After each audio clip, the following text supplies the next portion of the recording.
Bonjour, j'espère que tout le monde va bien et c'est toujours un bonheur pour moi d'avoir l'occasion de faire comme ça quelques divrei Torah et espérer que ces divrei Torah vous plaisent évidemment et apportent quelque chose dans la construction de chacun de nous. Bezat Hashem. Aujourd'hui, je voudrais vous parler d'un pasouk a priori anodin, entre guillemets, de la Torah au moment où Noach a construit la Teva, et maintenant il faut remplir, il faut charger la Teva. La Teva, c'est l'arche de Noé, qui était au moment du Maboul, évidemment. Le Passouk dit comme ça, Ve'ata, et toi, Kach lecha mikol ma'achal, prends pour toi de toute nourriture, Asher Yachel qui se mange, Ve'asavta elecha, tu vas rassembler, rassemble toutes sortes de nourriture. Ve'aya lecha, ve'lahem leorla, une nourriture qui sera pour toi, donc toi, ta femme, tes enfants, ve'lahem et eux, les animaux, leorla comme nourriture. Donc je vous dis à Noir, tu vas vivre maintenant un certain temps dans la Teva. Il faut qu'il y ait des réserves, il faut que vous ayez de quoi manger. Alors rassemble le maximum de nourriture, de la nourriture humaine et de la nourriture pour les animaux. Et chaque animal avec son menu, il y a des carnivores, il y a des herbivores, rassemble. Mais on voit que le passouk a dit Ve'ata kach lecha. Il fallait dire Ve'ata kach, Mikol, kach lecha, prends pour toi. Le Keliyakar apprend de là, kach lecha, prends de toi. Toute la nourriture que tu vas amasser et accumuler dans la Teva, ça doit être de toi. De ton argent, de ta fortune. Achète la nourriture. Et le Kiyakar dit, pourquoi cette précaution? Ça doit être de toi. Le Kiyakar dit, Kakash a dit à Noir, attention, ne t'imagine pas que puisque tout va être détruit, alors tu peux peut-être te servir impunément de n'importe qui. Non. Même si tout va être détruit, alors tout le temps c'est pas détruit, les choses appartiennent encore à leurs propriétaires. Et donc tout ce que tu vas te rentrer dans la Teva, ça doit être de toi, des choses que tu as achetées, de la nourriture que tu as achetée avec ton argent. Alors Rav Shmulevitch, dans le Sichot Moussar, n'est pas satisfait de cette raison que donne le Keliyakar. Il dit, voyons. Comment on pourrait soupçonner Noach de se dire de toute façon tout va être détruit, alors je peux déjà me servir. Comment Noach, ish sadique. Aya bedorotav, c'est un sadique. Un sadique ne fait pas de tels calculs. Un sadique, quelqu'un que tu as appelé de sadique, va faire un calcul et dire de toute façon ça va être jeté demain, alors autant me servir tout de suite. Mais c'est pas à toi. C'est difficile de croire que Noach ait pu penser une chose pareille. Et puis en plus, c'est marqué que tout le décret du Maboul n'a été signé en fin de compte qu'à cause du vol. Il faisait toute la vérote. Je était patient, mais le niveau de vol de Hamas, la Torah dit Hamas, était tellement grand qu'Hachem a dit non, là c'est trop. Donc Noach il sait que le Maboul est venu à cause du vol. Comment malgré ça, il serait tenté de dire c'est pas du vol, c'est pas du vol. Bien sûr que c'est du vol. Difficile ça. Et puis en plus, Rav Shmulevitch, une chose incroyable. Il dit mais comment on peut croire que Noach se serait dit « Oh, de toute façon, tout va être détruit demain, je peux me servir. » Mais on voit que d'un autre côté, la Torah dit que Noach, pas la Torah a dit qu'il est rentré mipne mea Maboul, il est rentré devant les eaux du Maboul. Le Rashi, rapport, le Midrashim disent que Noach en vrai n'a fini de rentrer dans la Teva que quand l'eau l'a forcé. On a l'habitude de dire que l'eau a atteint ses chevilles déjà.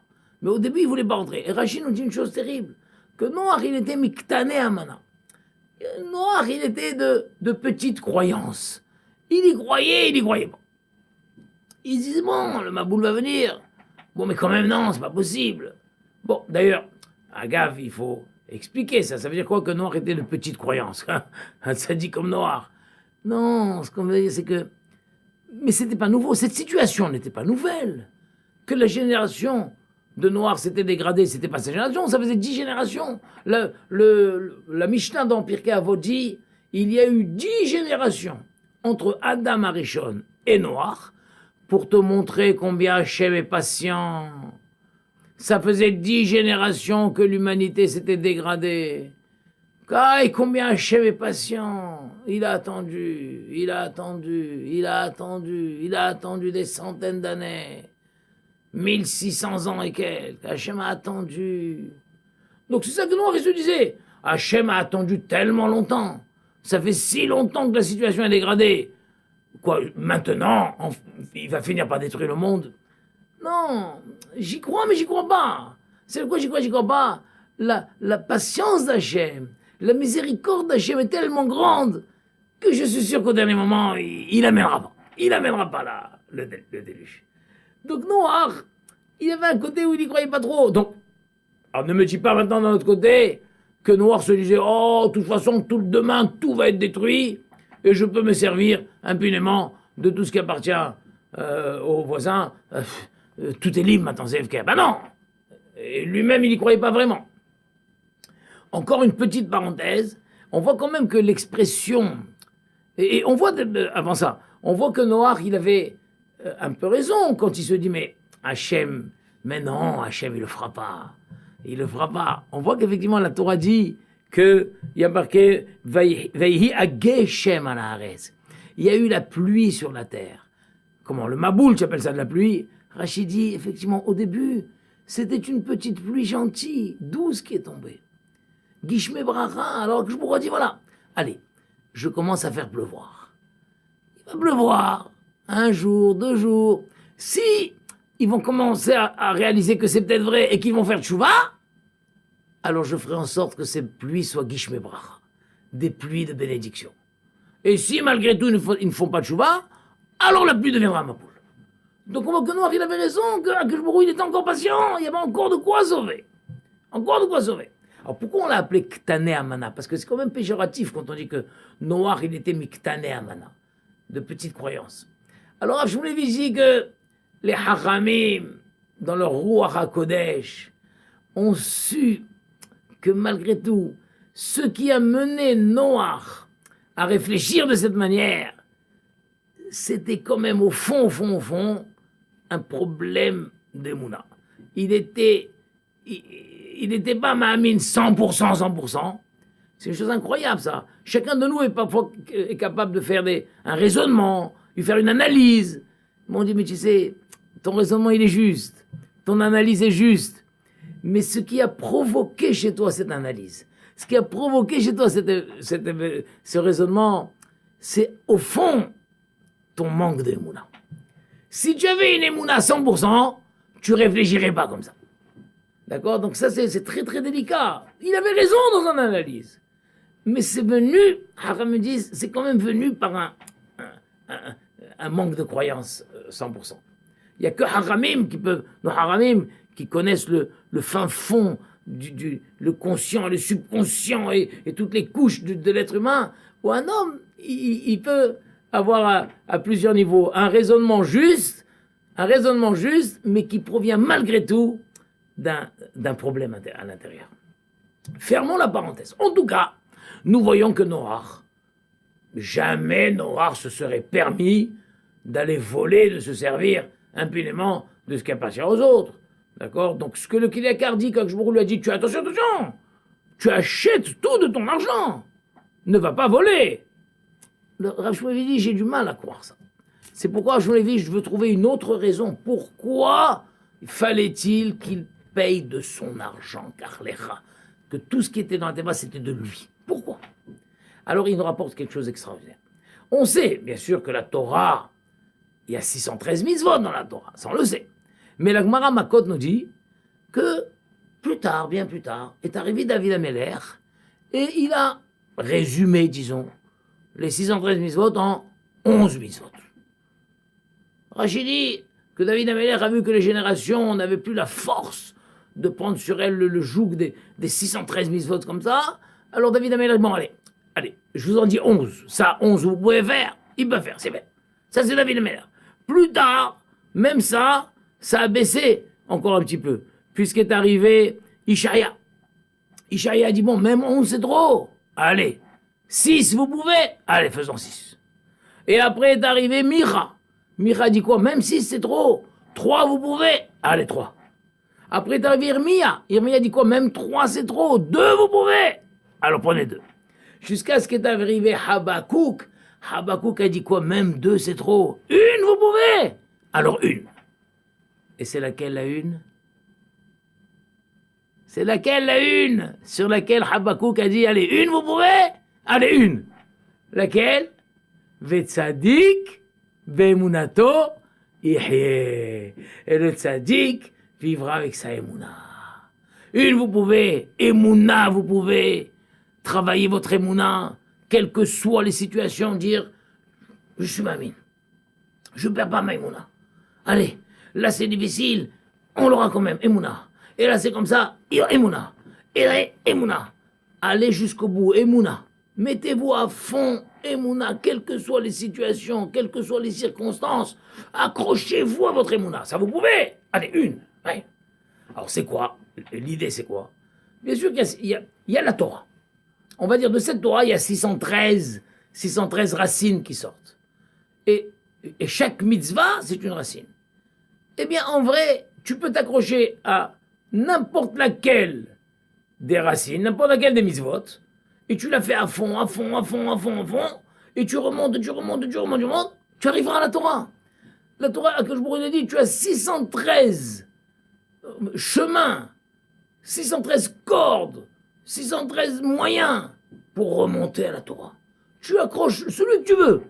Et tu vas à fond, tu arrives à la Torah. David Ameller a vu que les gens ne peuvent plus s'accrocher à fond sur toutes les 613. Il y a des mitzvot loin de leur quotidien. David a dit, écoutez, il y a au moins 11 mitzvot qui font partie du quotidien. Alors, une de ces 11, au moins une de ces 11, mettez-vous à fond sur une de ces 11. Après, même ça. Alors 6. Alors 3, alors 2, alors 1. Accroche-toi, Emouna. Dans toutes les circonstances de ta vie, ne flanche pas dans ta Emouna. Choisis le derrière de la Emouna.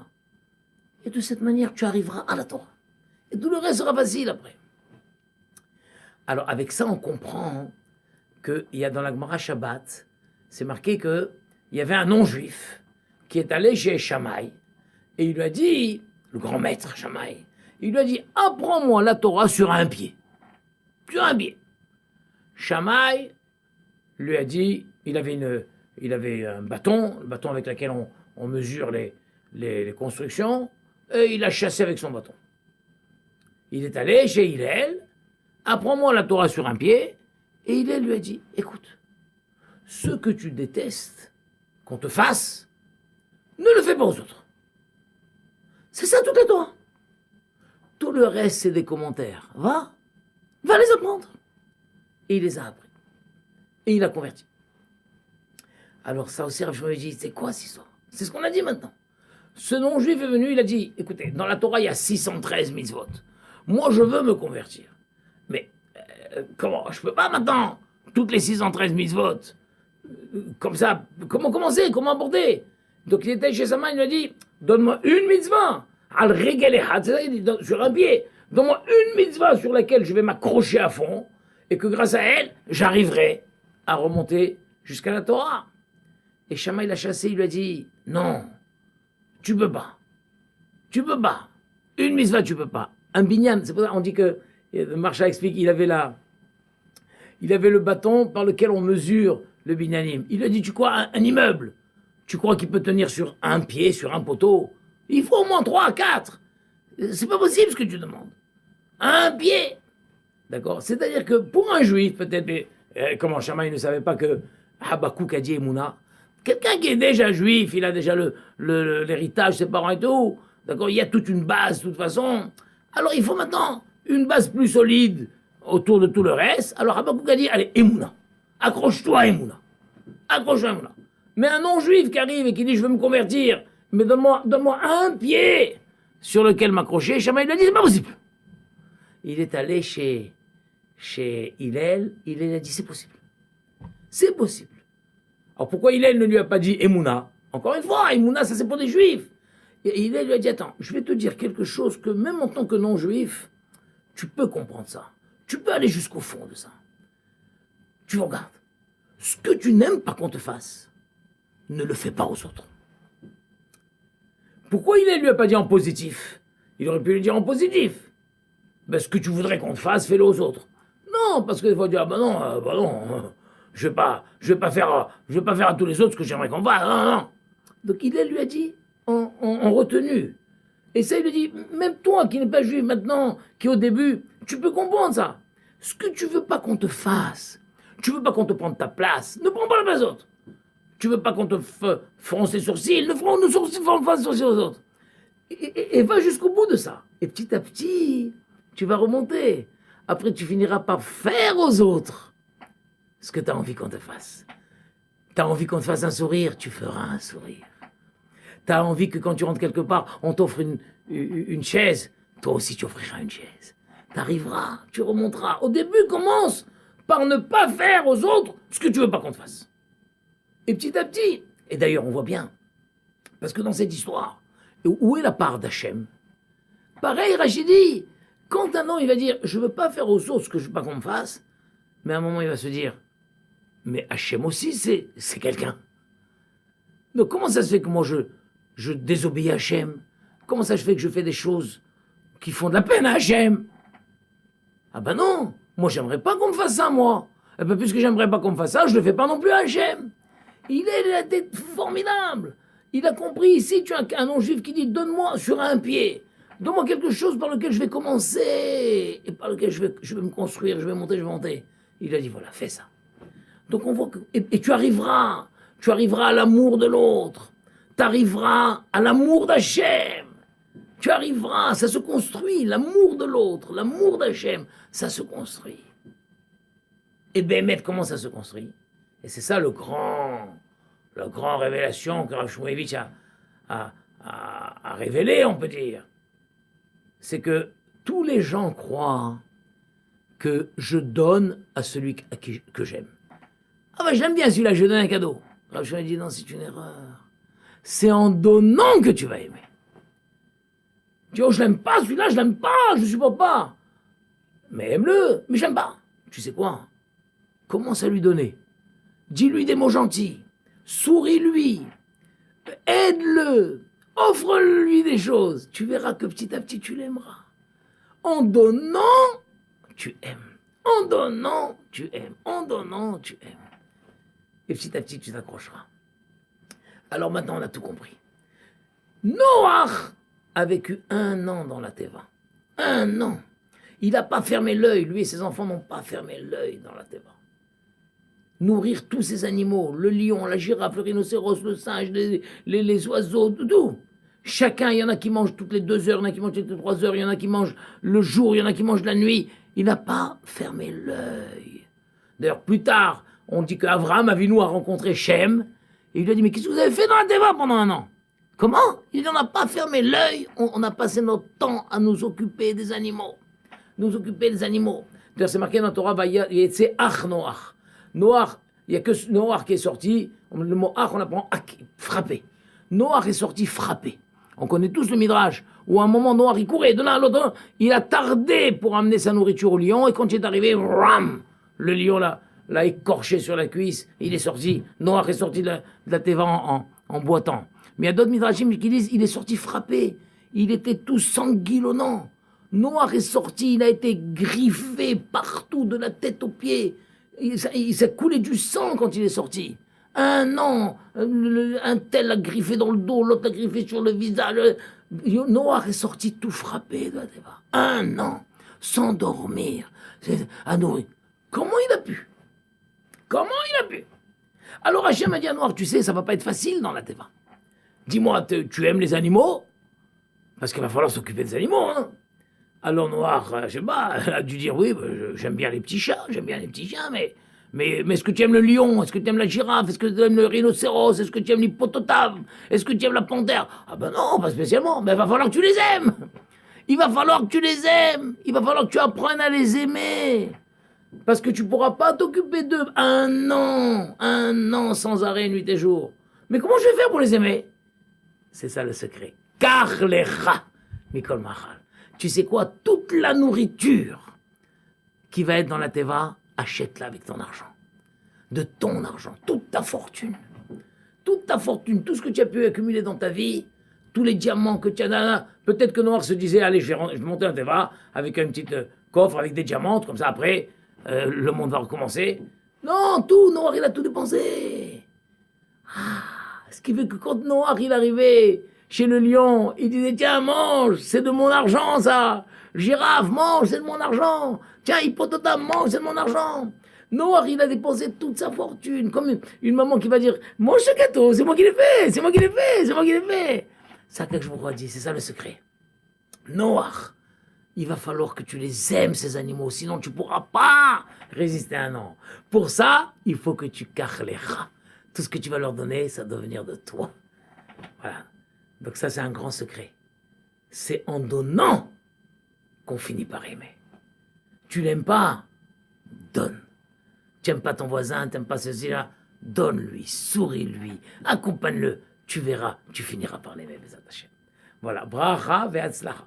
Alors à chaque fois, évidemment, je ne termine pas tout le sujet, on aborde des sujets, et puis on verra avec le temps comment développer chacune de ces idées. Bezat Hashem. Voilà, au revoir, bonne écoute, et à la prochaine, Bezat Hashem.